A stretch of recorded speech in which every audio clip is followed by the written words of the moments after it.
la présence d'une institution ayant des compétences. Tu as parlé donc du Parlement écossais. On peut constater qu'en Corse, c'est en 1982 qu'une région corse s'est créée, et que c'est à partir de ce moment-là que les pourcentages des autonomistes ou des plus radicaux ont progressé jusqu'à la situation d'aujourd'hui. Et je vois au Pays Basque,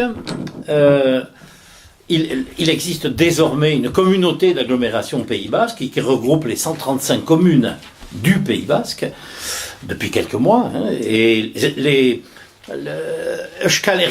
alors, il faut vous dire qu'il y a des Basques de droite. Ils ont fait 2% aux dernières législatives. Et les Abertzale de gauche ont fait 11% en Pays Basque, j'entends, parce qu'on a une circonscription qui est coupée avec une circonscription béarnaise. Donc on ne compte que les voix et tous les médias basques ne parlent que de la partie basque. Et donc dans la partie basque, ils ont fait 11% en augmentant de 40% leur voix par rapport aux dernières législatives, alors qu'il y a eu 30% de moins de votants et je ne sais plus combien, près de 8% d'abstention, d'exprimer, je veux dire, et des abstentions.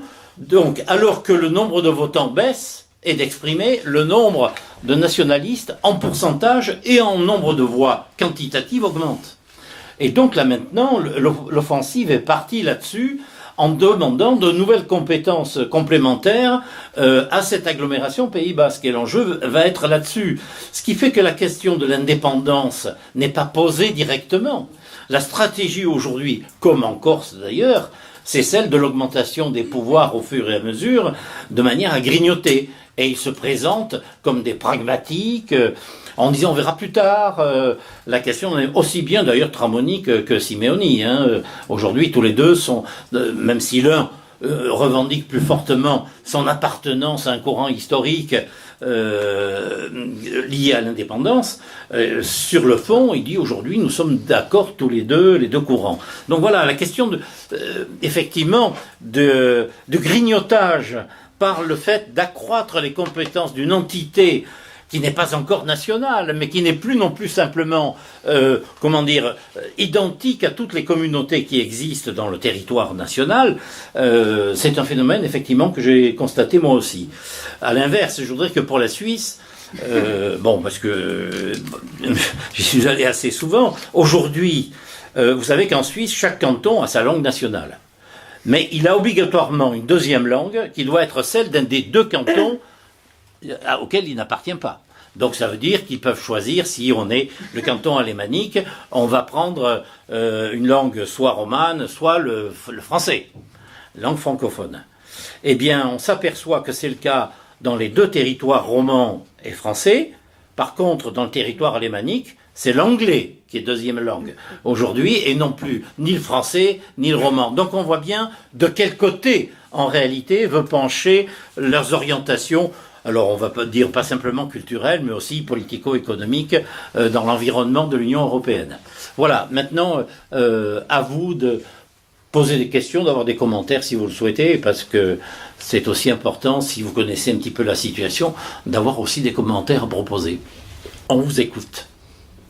On a toujours eu quelques interrogations, justement, c'est ce qu'a dit le copain écossais, sur, j'allais dire, le côté, est-ce que c'est de gauche le nationalisme, ou est-ce que c'est de droite ou d'extrême droite? Et c'est vrai que quand on a l'image, par exemple, du mouvement breton d'entre-deux-guerres, qui était plutôt d'extrême droite, ou quand on a l'image aujourd'hui de la Flandre, ou de la Ligue du Nord, ou du Haut-Adige, on se dit, tiens, c'est pas forcément des mouvements nationalistes de gauche, qui sont le truc. Donc ça, c'est une vraie interrogation par rapport à ça. Et la deuxième interrogation par rapport au mouvement nationaliste, l'opposition au mouvement nationaliste, c'est de dire, c'est souvent quand la province, ou le pays, ou la nation est riche économiquement, qu'elle réclame l'indépendance. Par exemple, on a reproché aux Écossais, c'est parce qu'ils avaient le pétrole qu'ils veulent être indépendants. Ou on a reproché la Catalogne qui était riche économiquement. Ou le nord de l'Italie parce qu'il est riche économiquement et qu'ils ne veulent pas avoir le poids des Italiens du Sud, etc.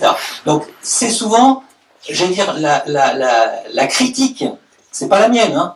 Je dis, c'est souvent une critique qui est faite au mouvement nationaliste. C'est souvent c'est des revendications d'extrême droite pour certains, et d'autres, c'est parce que à un moment donné, ils sont riches économiquement et qu'ils ne veulent pas s'embarrasser. Alors je voudrais savoir, justement, quelles sont vos réflexions par rapport à ça et par rapport à ces critiques qui sont faites au mouvement nationaliste. Bonjour, moi j'étais en Écosse au moment du référendum, donc ça a permis de voir un certain nombre de choses. D'abord, ce qui m'a frappé, c'est la force de la campagne pour sortir, pour l'indépendance de l'Écosse. Quand on était en Écosse, j'ai peut-être été que dans des endroits où c'était comme ça, je peux me tromper aussi, on avait une très très forte campagne pour l'indépendance. Par contre, ce qui a été le vote majoritaire était peu présent sur les murs, était très très peu présent. Deuxièmement, ce qui m'a frappé, c'est le type de vote. Alors, on peut le dire en étant brutal, Glasgow a voté pour l'indépendance, alors qu'Édimbourg a voté pour rester dans le Royaume-Uni. Alors, en même temps, quand on regardait bien et quand on discutait avec les Écossais, ils disaient oui, mais c'est normal. À Édimbourg, c'est les Anglais qui ont voté. Sûrement un peu caricatural, mais c'est vrai que tu as parlé de la manière dont les questions étaient posées. Tu as eu aussi la composition du corps électoral qui était pas tout à fait, qui était aussi sujet d'un compromis. On peut se penser que sur certains aspects, le compromis a été défavorable. On comprend pourquoi, aux autonomistes. Moi, c'est les deux éléments qui m'ont profondément marqué quand j'étais en Écosse à cette période-là. Et alors, ça rejoint ce que tu... Alors, c'est un peu contradictoire, ça m'a apparu à l'époque un peu contradictoire, puisqu'en gros, je me disais, les gens qui sont les plus victimes de la politique européenne sont ceux qui votent le plus pour l'indépendance et le plus pour rester dans l'Europe. Ça apparaissait, et c'était très très... moi j'ai essayé, j'ai pas un anglais à peu près correct, mais un écossais lamentable, pour pas dire plus, absent. Et quand on discutait avec les gens, c'était extrêmement difficile de discuter de cette question avec eux. Quand on leur expliquait, finalement l'Europe c'était aussi une politique libérale qui était entièrement consacrée depuis l'origine contre la classe ouvrière, qu'on leur rappelait que la construction de l'Europe s'était faite aussi par les Américains, le rôle qu'avaient joué les Américains, le rôle qu'avaient eu justement pour contrecarrer les partis communistes en France, en Italie. On reprenait tous ces arguments-là. Ils étaient très très imperméables, ces arguments. On avait une espèce de... ce qui m'apparaissait, moi, j'ai pas tort, comme une espèce de schizophrénie avec une Europe complètement mythique. D'autre part, pour revenir sur un des éléments qu'a dit Didier, c'est vrai, le mouvement nationaliste breton, je suis breton, le mouvement nationaliste breton était de droite, voire d'extrême droite pendant la guerre. La période que nous avons connue, nous, et où il s'est développé, était plutôt une période où il était à gauche. Je suis désolé, quand on prend ce que disaient les chansons de Gilles Servat, les prolétaires, je prends que les prolétaires pour prendre une image, et même, si je prends Balthazar Faust, si je pense à là, le mouvement, qui aujourd'hui n'existe plus. Il y a encore un folklore en Bretagne, il n'y a plus de mouvement. J'ai pas tort, on a plus. Ça n'existe plus. Pour éviter les dialogues. Allez. Une troisième contradiction, c'est la répartition de la population, ce qui est particulièrement vrai en Catalogne. Parce d'une façon générale, dans les régions dont on parle, les résidents d'origine, les vrais Catalans, pour donner un exemple, sont en pourcentage assez réduit, qui se réduit d'année en année par le fait que la circulation des gens, ce qui est tout à fait naturel, fait que les nouveaux arrivés n'ont a priori peu d'appétence pour des revendications nationalistes. Alors, je dis ça parce que il y a un exemple dont on ne parlera pas aujourd'hui, mais qui va occuper l'agenda politique de notre pays en 2018, qui est par exemple ce qui peut se passer en Nouvelle-Zélande. Moi j'appelle ça plutôt Kanaki. Nouvelle-Calédonie. Qu'est-ce que j'ai dit? Nouvelle-Zélande. C'était une erreur grossière. De fait, les résidents d'origine, c'est-à-dire les Kanaks, sont au jour d'aujourd'hui minoritaires. Et donc, quoi qu'on pense de la possibilité ou de la justesse de l'indépendance, électoralement, ce sera difficile, voire impossible. Et moi, je me pose la question des liens entre les mouvements indépendantistes et la crise du mouvement politique, la crise, je dirais, du travail politique aujourd'hui, avec l'explosion, pratiquement dans tous les pays, des partis politiques traditionnels qui se partageaient plus ou moins le pouvoir dans des mouvements d'alternance, et partout, ce paysage politique explose, et il y a une recherche, plus ou moins désespérée par les citoyens, d'un travail politique où les citoyens auraient le pouvoir, quoi. Parce que pour l'instant, les citoyens, partout, ils considèrent qu'ils ne sont pas écoutés, qu'ils ne sont pas respectés, et ils cherchent désespérément, dans des mouvements nouveaux, quelque chose qu'on n'a pas encore expérimenté, une solution où ils pourraient peser dans les choix politiques. Et donc, est-ce que les mouvements indépendantistes ne font pas partie des recours peut-être éphémères de cette recherche, de cette quête désespérée d'une citoyenneté respectée? Pour ce qui est la question des régions riches, que c'est un sujet qui revient souvent et je pense que c'est important de l'avoir posé, moi je pense qu'il ne faut pas confondre des territoires qui ont une forte productivité, une forte plus-value, et que les gens soient riches. Ça, c'est une différence énorme. Dans le cas de la Catalogne, le niveau de pauvreté en 2010, par là, 2011, c'est arrivé à 20-25% de la population, selon les standards européens, le seuil de pauvreté, en dessous du seuil de pauvreté. Le coût de la vie est très élevé. À Barcelone, le loyer, la nourriture, etc. Donc, c'est plutôt une réaction d'appauvrissement. C'est un contre... un peu en provocation, en contrepoids à ce que vous dites. C'est les riches qui veulent se séparer, c'est des gens qui ne sont pas dans une bonne situation non plus, d'une certaine manière. Alors on peut dire, ils étaient riches, ils se sont appauvris, et c'est pour ça qu'ils veulent se séparer. En fait, et là, je fais lien avec la dernière question sur le caractère éphémère de ces mouvements. En fait, pour le cas de la Catalogne, il y a 300 ans qu'on est un peu comme ça, avec des négociations. Les jours après que Barcelone est tombé en 1714, 3 mois après, un an après, des délégations catalanes sont allées à Madrid ou à Versailles pour négocier. Ça a commencé dès l'instant même.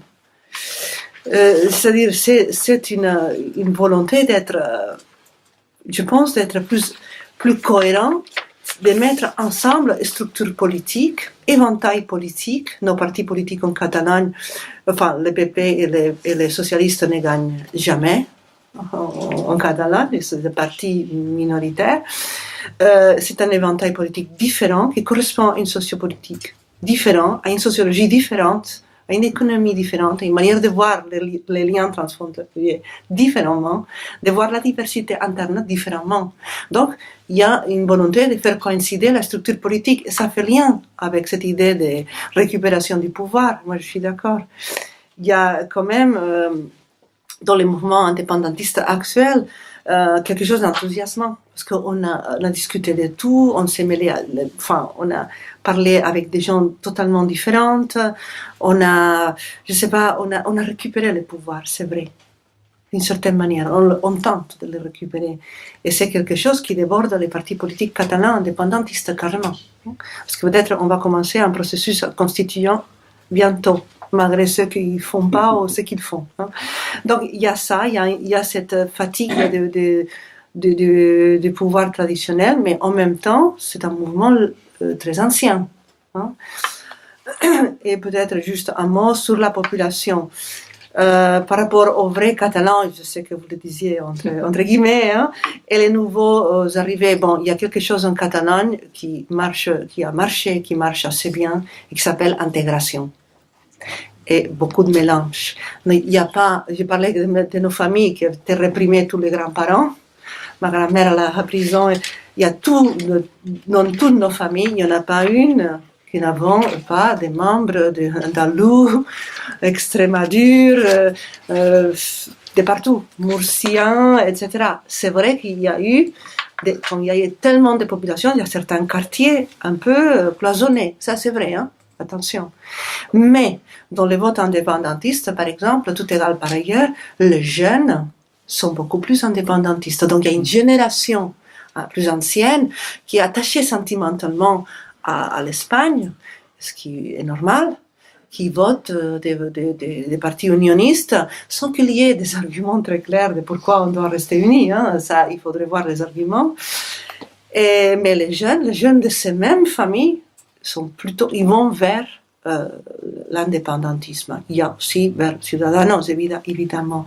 Et ça, c'est un point qu'il faut mettre en avant. Et je pense que c'était peut-être les points les plus importants. Je peux encore réagir après. Je laisse la parole. Peut-être, oui. Je vais peut-être commencer avec les jeunes. On constate la même chose en Écosse, c'est-à-dire que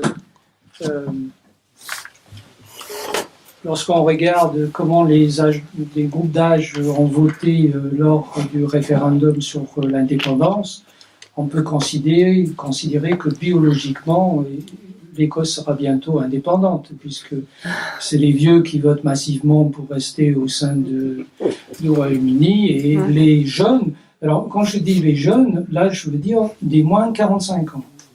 Des moins de 45 ans qui ont voté massivement en faveur de l'indépendance. Est-ce que le nationalisme est de gauche ou de droite?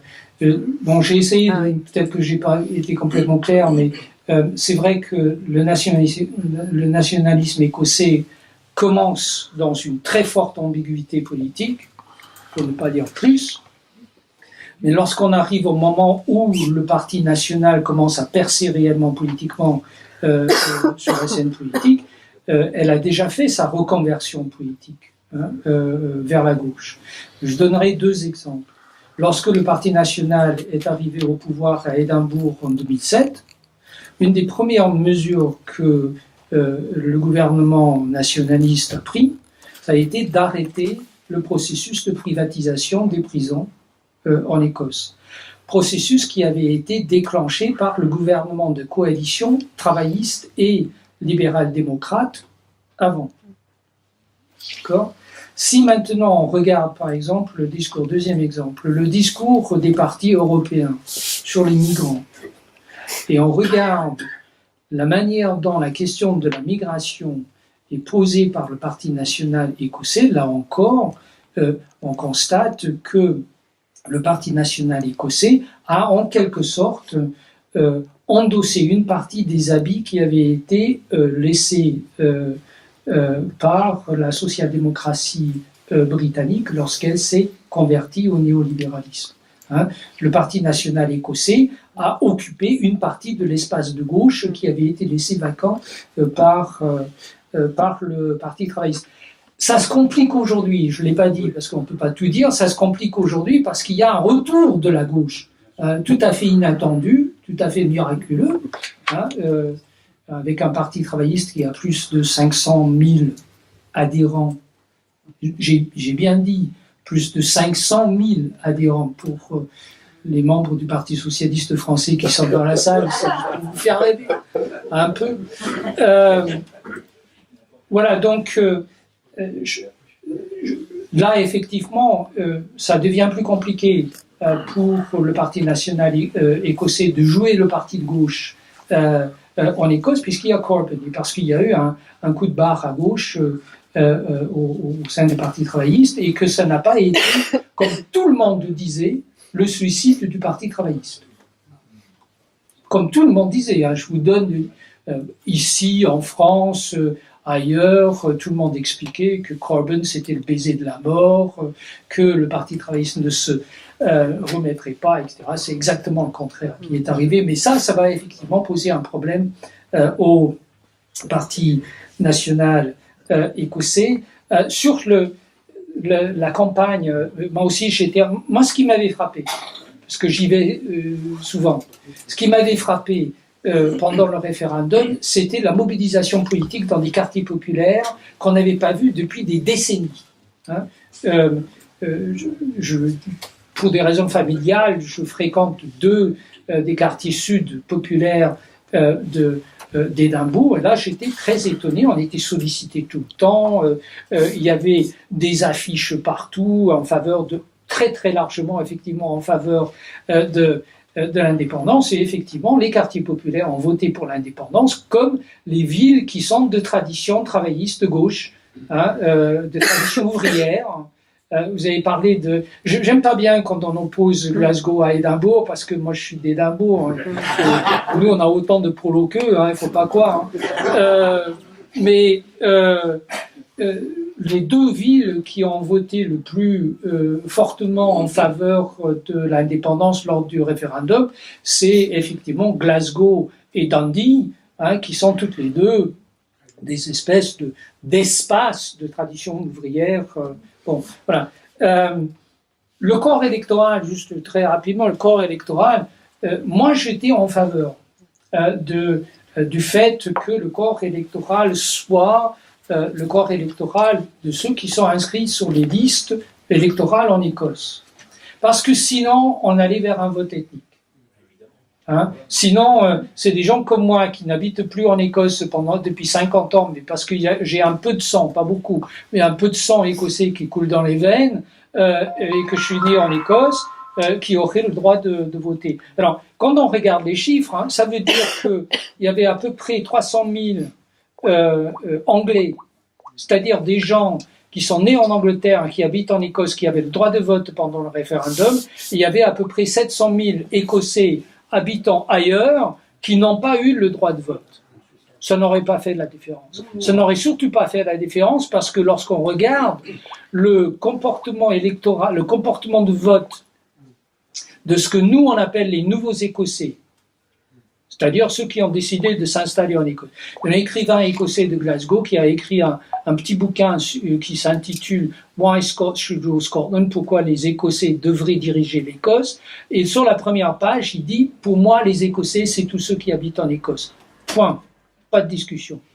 Et effectivement, lorsqu'on regarde le comportement de vote des nouveaux Écossais, ou des un peu moins anciens, des gens d'origine pakistanaise, des gens d'origine indienne, des gens d'origine polonaise, etc. C'est-à-dire des grands groupes des minorités en Écosse, ils ont voté plutôt pour l'indépendance, y compris les Anglais. Hein. Voilà. Je voulais dire deux mots avant de redonner la parole à propos du Pays Basque en particulier. Moi, je suis bien persuadé, si vous voulez, que la question coloniale, la question de la colonisation du Pays Basque devrait être réactualisée. L'autre jour, au congrès d'Etxebai, quelqu'un a pris la parole sur ce thème en disant « Mais comment ça se fait, on ne parle plus de la colonisation capitaliste du Pays Basque ?» Alors c'est à propos du tourisme, bien évidemment, mais pas seulement. C'est aussi à propos de l'arrivée des retraités, qui ne sont pas basques, des problèmes de santé qui attirent beaucoup de gens, puisqu'il y a énormément de structures médico-sociales et médicales en Pays Basque. Et donc cette question est une question sensible, à tel point d'ailleurs, on le voit très bien électoralement. Sur la partie, on va dire, Biarritz-Anglette, Etchebaï fait 2%, à Bayonne, on fait 6%, à Saint-Jean-de-Luz, on fait près de 20%, et tout l'intérieur, on fait 20 à 25%. Donc, il y a véritablement une répartition politique qui est en écho avec la composition sociologique de la population sur sa carte territoriale. La deuxième chose que je voulais dire, c'est que en Pays Basque, il y a quand même quelque chose d'un peu particulier, c'est que ils ont une culture clandestine. Alors, elle est héritée de cette histoire qui, depuis les années 60-70, il faut que vous sachiez que le Nord et le Sud ont été en contact de façon permanente. Et que les militants... le micro, je vois qu'il me fait signe. Et que les militants du Sud et du Nord passaient la frontière quand ils le pouvaient, bien évidemment, mais se retrouvaient de façon permanente. Bon, moi j'ai raconté comment, étant à Perpignan, j'ai accueilli des membres de congrès de l'ETA à Perpignan parce qu'ils passaient par la frontière catalane, qui était beaucoup plus souple et moins surveillée que la frontière du Pays Basque, nord et sud. Et donc, ce côté clandestin fait par exemple qu'il n'y a pas de carte. Vous ne savez pas qui est adhérent et qui ne l'est pas. Parce que c'est une tradition héritée de ce combat qui est fait que quand on avait un congrès, on se réunissait avec des cagoules. Parce qu'il ne fallait pas qu'on se reconnaisse les uns les autres. Et donc ça, moi je suis en quelque sorte un des colons, mais je me soigne. Et donc je milite avec eux. Et c'est vrai que, si vous voulez, ils parlent tous basque entre eux, en permanence. Quand je suis là, ils parlent en français. Mais dès que je suis plus là, ils reparlent en catalan. C'est leur langue naturelle, on va dire, d'une certaine façon. Et ils parlaient catalan il y a 15 ans à 10%, aujourd'hui, catalan basque à 10%, aujourd'hui ils parlent basque à plus de 25%. Et c'est un mouvement qui se développe énormément par les Ikastolas en particulier, qui se développe de façon extrêmement forte. Donc, imaginez que un des militants d'Etchebaï, qui est un ancien du PSU, était un ancien de l'ETA. Et que quand il a été obligé de passer la frontière du sud au nord, il a adhéré au PSU parce que ça lui paraissait, de son point de vue de ETAïste, ce qui n'est pas le mot basque, que c'était le plus proche. Et donc effectivement, quand on lit les textes d'aujourd'hui, Etchebaï existe depuis 5 ans.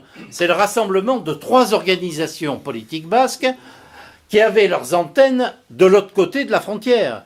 Et même encore aujourd'hui, les 3 entités qui sont présentes dans le Etchebaï, ils ont 30% de la direction politique et 70%, ce sont des gens qui ont adhéré depuis, qui n'ont jamais adhéré dans une de ces entités, qui, comme moi, viennent d'ailleurs. Et sachez qu'il y a encore des permanents politiques de ces 3 organisations qui sont payés par les entités de Basque Sud, qui ont de l'argent, et qui offrent des permanents à ces organisations du Pays Basque Nord. Se dépasse d'ailleurs sans poser de problème. Ils viennent d'avoir un congrès tous les 3 avant le congrès d'Etchebaï pour savoir s'ils se dissolvaient ou pas. Et il n'y a pas eu de dissolution. Ils ont décidé de continuer à exister à l'intérieur.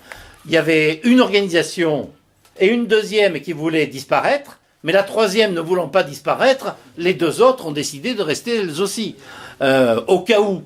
Donc voilà, cette vie clandestine fait que on voit bien sur le fronton, écrit à Berthe Salé de gauche, autogestionnaire, écologique et féministe, mais aujourd'hui, leur stratégie est essentiellement, je dirais, électorale, c'est de gagner des territoires, de gagner des élus pour affirmer leur légitimité en dehors d'un cadre clandestin, mais d'un cadre institutionnel, d'où les batailles pour la paix, pour les prisonniers politiques, le rapprochement, etc., comme on le connaît dans d'autres territoires. Alors pour moi, qui vient d'une tradition en fait différente, je me frotte à eux, et c'est pas sans difficulté. Et en même temps, je sais qu'ils sont très heureux que je sois là, parce que je leur apporte une culture tout à fait différente de celle qu'ils ont vécue entre eux pendant des années et des années. Bon, je ne sais pas ce que ça va produire, peut-être un monstre, j'en sais rien, mais en tout cas, je prends du plaisir, moi, personnellement. Allez-y. Alors, 1 et 2 questions, au fond. Oui, alors j'ai 2 questions. Sur l'aspect générationnel, est-ce qu'il n'y a pas... est-ce qu'il n'y a pas une dimension... cet aspect générationnel qu'on voit partout, les jeunes, etc., sont plus moteurs dans l'indépendantisme. Est-ce qu'il n'y a pas une dimension retour aux sources, au sens où on se sent plus catalan et moins espagnol, plus écossais, etc. Et je ferai un parallèle avec la jeunesse, mais quand je dis la jeunesse française de certains quartiers, des quartiers populaires d'ailleurs d'où je viens, ça concerne, ce que je veux dire, ça concerne ceux qui ont moins de 20 ans, moins de 5 ans, pas plus. Hein.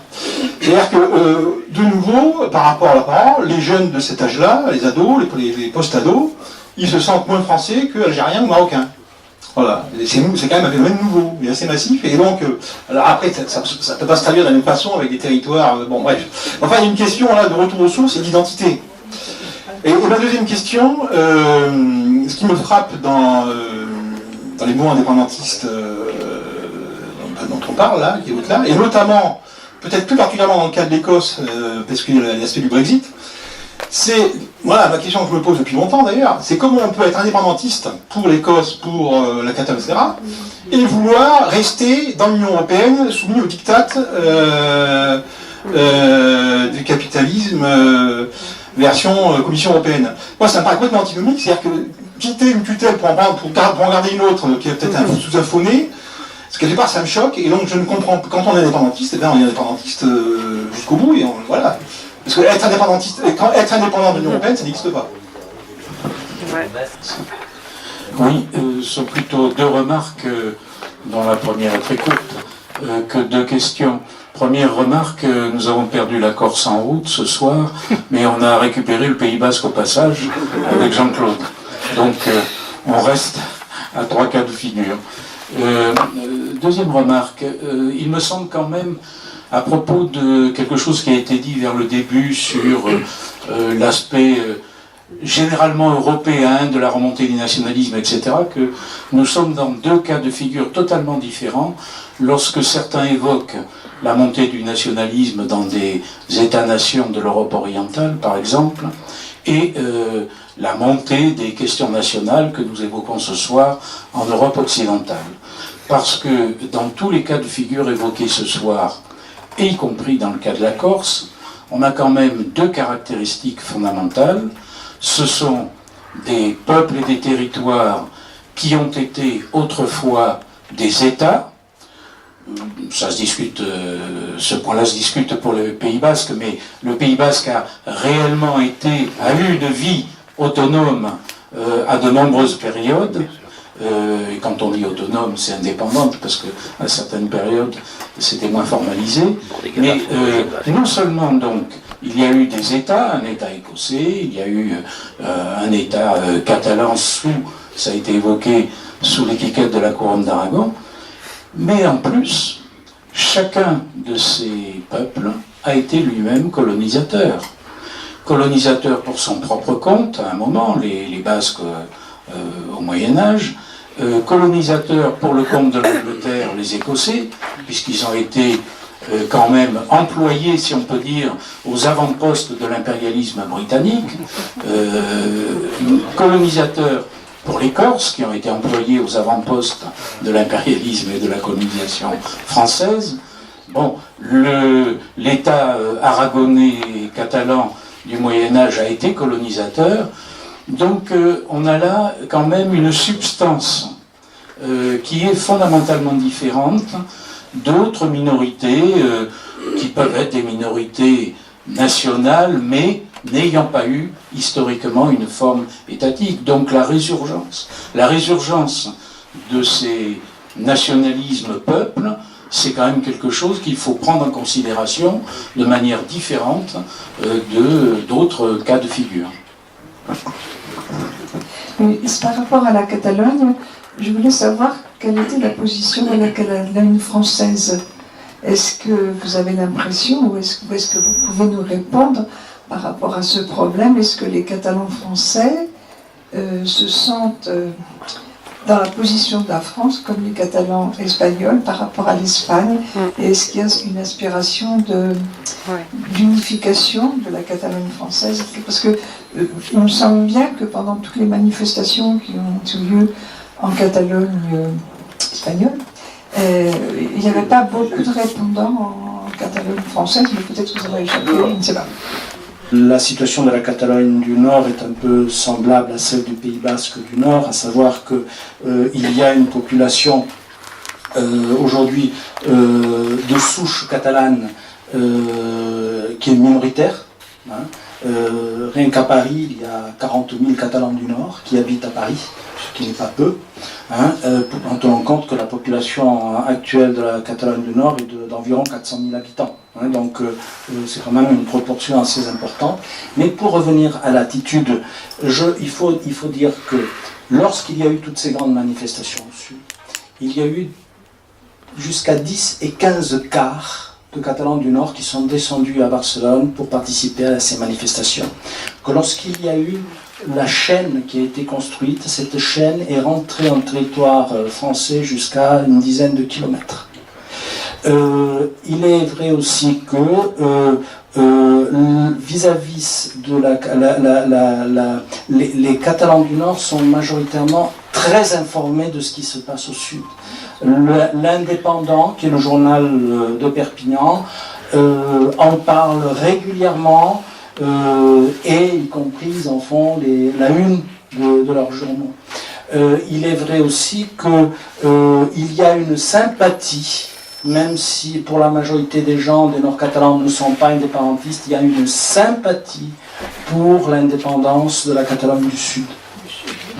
Il faut dire aussi donc que par exemple le référendum qu'il y a eu, où l'État espagnol se demandait où ces urnes étaient cachées, eh bien ces urnes étaient cachées en Catalogne du Nord, dans des locaux municipaux d'une commune de près de Perpignan, et que c'est des Catalans du Nord qui ont transféré progressivement dans des voitures en petite quantité ces urnes vers les différentes destinations au sud. Pour vous dire à quel point il y a quand même une certaine sensibilité importante des Catalans du Nord vis-à-vis du Sud. Oui. C'est-à-dire, je me demandais si la Catalogne du Nord souhaitait se séparer de la France. Non, alors, concernant, j'en venais à la réponse donc, plus précise, c'est-à-dire que j'ai voulu, quelque part, compte tenu que nous sommes à Paris, je voulais quand même préciser un petit peu la sensibilisation qu'il y a à l'heure actuelle en Catalogne du Nord vis-à-vis de ce qui se passe au Sud. Il est vrai que le mouvement indépendantiste au Nord et qui souhaite se rattacher au Sud est hyper minoritaire et sans doute inférieur à 5%. Ce qui ne veut pas dire pour autant que les Catalans du Nord souhaitent qu'il y ait une Catalogne indépendante pour plusieurs raisons. D'une part parce que ça va les favoriser sur le plan économique. Le lien entre la Catalogne du Sud et l'Europe et la France passe forcément par la Catalogne du Nord.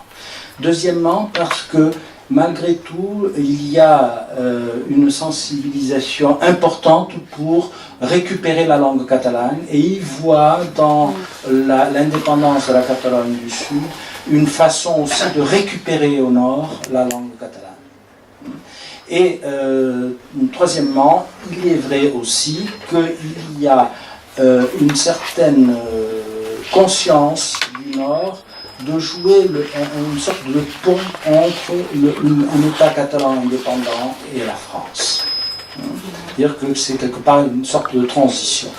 Et ce qui ne veut pas dire pour autant que ceci puisse évoluer, selon ce qui arrivera au sud, évoluer vers un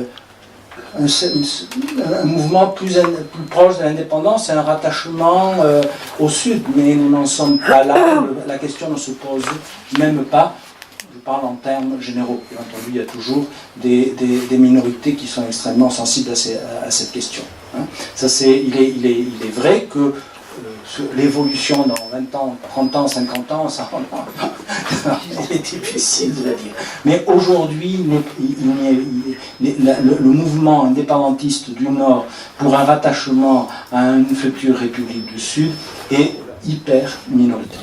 Pour en conclure, on peut dire que sur le plan objectif, quantitatif, électoral, les candidats catalanistes en pays nord ont fait 2%, entre 1,8 et 2%, mais c'était des candidats catalanistes plutôt du centre, voire de droite, et non pas de gauche. Donc il y avait une absence d'une représentation politique de gauche. Aux élections législatives de l'an passé. Ouais. Bon, alors à vous. Voilà, donc pour conclure, pour donner, c'est un peu tard. Donc, pour revenir aux questions qui ont été posées, l'aspect, par exemple, générationnel, l'identité, ces retours aux sources, et aussi ces questions les pourcentages qui votent telle ou telle chose. Moi, je trouve, pour faire un retour sociologique de ça, je dirais, on vote souvent, tout au long de notre vie, par rapport à ce qui est possible. Et ça, par exemple, moi, quand j'avais 20-25 ans, je ne votais pas forcément à Esquerra Republicana. Non pas parce que je n'étais pas indépendantiste. Je votais ce qui, à ce moment-là, était l'agenda politique. Et je pense qu'il faut faire très attention avec ça. Parce qu'on dit, ça a augmenté l'indépendantisme. L'indépendantisme, ce n'est pas qu'il augmente ou qu'il diminue, que l'identité augmente ou diminue. Elle est là. Il y a des fenêtres d'opportunité, comme on dit en sciences politiques. Et quelque part, elles sont là. Et ça, il faut faire très attention. En France, il y a 2 tours. Comment on va voter quand il y a 2 tours, des petits partis qui ne vont pas passer au 12e? Moi, je trouve que ça doit être très difficile pour les votants français, des nationalités françaises. Donc, il faut penser un peu à ça. Et dans ce sens, je ne pense pas que ce soit un retour aux sources. C'est à des moments où les personnes aussi tentent d'avoir un contexte. Moi, je pensais à ce que vous disiez sur marocain et français. Il faut voir aussi, il y a des théories sociologiques, je ne vais pas peut-être m'étaler sur ça, qui disent qu'il y a une concurrence de nationalités en France. La citoyenneté serait française, et après, il y aurait la nationalité française en dessous, qui serait variée et qui serait plus culturelle, et la nationalité marocaine, ou autre. Et que si la citoyenneté reste commune, les 2 autres nationalités sont en concurrence. Et ça, c'est un problème aussi plutôt d'intégration, des flux, de beaucoup de choses qu'il faudrait discuter et qui sont très compliquées et qui ne peuvent pas se comparer à d'autres époques. Pour ce qui est de l'Union européenne, les Catalans étaient très déçus de l'Union européenne suite au 1er octobre parce qu'il n'y a pas eu beaucoup de condamnations déjà pour les violences. J'étais moi-même dans un collège électoral. On a eu peur, franchement. Donc voilà, une sorte de fermer les yeux.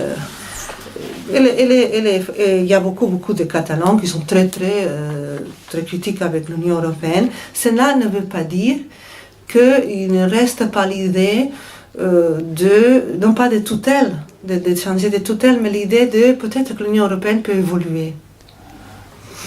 C'est peut-être un peu, un petit peu idéaliste, quelque part. Alors pour arriver aussi là... Oui, vous avez parlé des différences entre l'Europe de l'Est et les questions nationales à l'Ouest et la question des colonisations. La couronne d'Aragon n'a pas colonisé dans le sens classique du terme. C'est-à-dire que quand il y a eu une expansion vers le sud, dans la bataille géopolitique, par exemple avec la Valence, les pays valenciens, il y avait une bataille géopolitique, ça poussait. Voilà, on peut appeler ça colonisation quand c'est vers le bas, et on l'appelle comment quand c'est vers le nord. C'est colonisation aussi. Donc c'est une bataille géopolitique. Quand ils ont colonisé, si vous voulez, vers le sud, parce qu'il y a des populations qui sont d'Aragonaises et Catalans qui sont venues, ils ont eu tout de suite l'indépendance. C'était un parlement, le pays valencien. Et c'est le pays valencien en tant que parlement qui a expulsé les Morisques, par exemple. Pas Barcelone, pas Saragosse. Donc voilà des questions importantes. Et après, évidemment, les Catalans étaient interdits d'Amérique latine. Et ça, vous le savez, je suppose. Voilà pour une petite précision et pour la Catalogne du Nord, et ça a été déjà dit. Et pour la Sicile, ils avaient aussi leur parlement. Parce qu'une colonisation, c'est enlever les droits politiques. On est d'accord? Les droits politiques des habitants. Ils sont plus citoyens. Ils sont colonisés, ils sont en deuxième. Ça, c'est fin 19e, 20e, on connaît bien. La colonisation, c'est ça. Et c'est l'esclavagisme aussi. Dans le cas Sicile, par exemple, la Catalogne était en Sicile, ils ont gardé leur parlement, les langues et leurs institutions, par exemple. Et on peut continuer, hein. Je suis historienne. Voilà. Allez. Oui, sur 3 points. Sur la colonisation, je pense qu'il y a 2 choses. Bien sûr, c'est tout à fait vrai, les Écossais étaient surreprésentés dans l'administration, dans l'armée coloniale, et bien sûr chez les évangélistes qui accompagnaient les effets de colonisation dans l'Empire britannique. Ça, c'est absolument sans aucun doute. C'est sans doute aussi pour cette raison que le nationalisme est venu aussi tardivement en Écosse. Ah oui, parce que l'Écosse a largement bénéficié de son rapport à l'Empire britannique. Ce n'est que après la Première Guerre mondiale qu'on commence à sentir les effets négatifs. Mais pendant longtemps, l'Écosse était un partenaire enthousiaste des aventures coloniales de la Grande-Bretagne. Ce qui fait que, à mon avis, il y a une discussion ici, mais à mon avis, il y a une distinction assez forte entre le nationalisme irlandais et le nationalisme écossais. C'est-à-dire que l'Irlande correspond assez bien au modèle colonial, alors que l'Écosse n'a pas connu la colonisation dans la forme classique. Il y a eu des effets. Bon, on a éradiqué la culture gaélique en Écosse, bien sûr. À partir de la révolte jacobite de 1745, effectivement, il y a une période d'éradication systématique de la culture gaélique. Mais cette éradication a été le fait du gouvernement de Londres et de la participation des militaires écossais, des basses-terres. Donc, le modèle colonial s'applique difficilement à l'Écosse, ce qui explique aussi peut-être pourquoi le nationalisme écossais n'a pas été marqué par la lutte armée, par la violence, comme c'est le cas dans d'autres petites nations, dont on a parlé, à commencer par l'Irlande. Il n'y a pas de tradition nationaliste violente en Écosse. Les actes les plus violents qui ont eu lieu, c'est lorsqu'on a plastiqué des boîtes aux lettres rouges. Vous savez pourquoi? Parce que sur les boîtes aux lettres en Grande-Bretagne, c'est marqué ER2, et les nationalistes écossais considéraient que le 2 était illégitime, puisqu'il n'y a jamais eu d'Élisabeth Ier en Écosse. C'est une reine anglaise, la première. Donc on plastiquait les boîtes aux lettres pour... ce qui est dommage pour les boîtes aux lettres. Mais bon, voilà, en dehors de ça, il n'y a pas de tradition de lutte armée en Écosse, ce qui, en quelque sorte, aussi rend les débats peut-être moins passionnés que dans les pays où il y a effectivement une tradition de lutte armée. L'histoire des pays riches, franchement, ça me gave à la fin, parce que quand j'étais petit, j'allais au bal en Écosse, à Édimbourg. Il y avait le moment où on te disait « Pourquoi tu souris ?», tu savais que c'était la fin de ta soirée. Parce que si tu disais « Je souris pas », on te mettait un pain, on te disait « je suis un menteur », et puis on te frappait, et si tu disais que tu souriais, on te frappait quand même. Donc dans les deux cas, tu perdais. Et c'est la même chose aujourd'hui par rapport au nationalisme. Lorsque les petites nations sont riches, on dit, vous voyez, ils sont égoïstes. Hein, ils veulent se séparer de leur État multinational parce qu'ils sont plus riches que les autres. Et quand ils sont pauvres, qu'est-ce qu'on dit? Mais ils ne s'en rendent pas compte. Ils n'arriveront jamais à être indépendants avec ce qu'ils ont comme ressources. Donc, quelle que soit la manière dont on pose la question, les nationalistes, ils ont toujours tort. Un peu comme moi quand j'étais au bal et que j'avais 16 ans. Bon, voilà, donc, sur la question des riches. L'Europe, juste pour finir sur l'Europe. Lorsqu'on regarde de manière historique les courants politiques en Grande-Bretagne, pendant longtemps, la gauche britannique, la gauche travailliste et la gauche en dehors du Parti travailliste étaient favorables au retrait de la Grande-Bretagne du marché commun. D'accord ? Lorsque le Parti national écossais a fait son virage à gauche dans les années 60-70, il s'est calé sur des positions de la gauche britannique plus généralement et était hostile au maintien de la Grande-Bretagne au sein de ce qui était à ce moment-là le marché commun. Mais dans les années 80, de plus en plus dans les partis politiques minoritaires, oppositionnels par rapport au thatcherisme, il y avait l'idée que quand même Bruxelles c'est mieux que Londres. Ben oui, bien sûr, j'y reviendrai, mais c'est ça. En 1987, le Parti national écossais change de position sur l'Union européenne, sur l'Europe, et dit qu'il est favorable à l'indépendance en Europe, l'indépendance écossaise en Europe. C'était aussi une façon de dire on n'est pas des séparatistes. Bien sûr, on veut se séparer de Londres, mais on veut continuer à faire partie de l'Europe.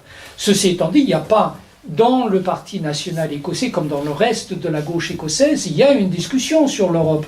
Et c'est une des raisons pour lesquelles aujourd'hui le Parti national piétine. Parce qu'il est divisé quand même sur cette question.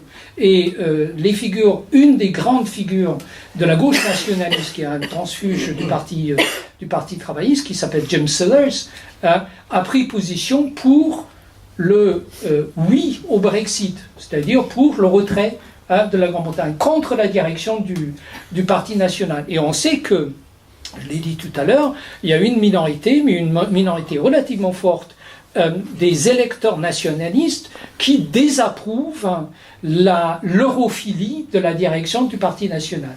Mais pour comprendre cette europhilie, comme souvent dans l'histoire moderne de la Grande-Bretagne, il faut revenir à Margaret Thatcher. Voilà.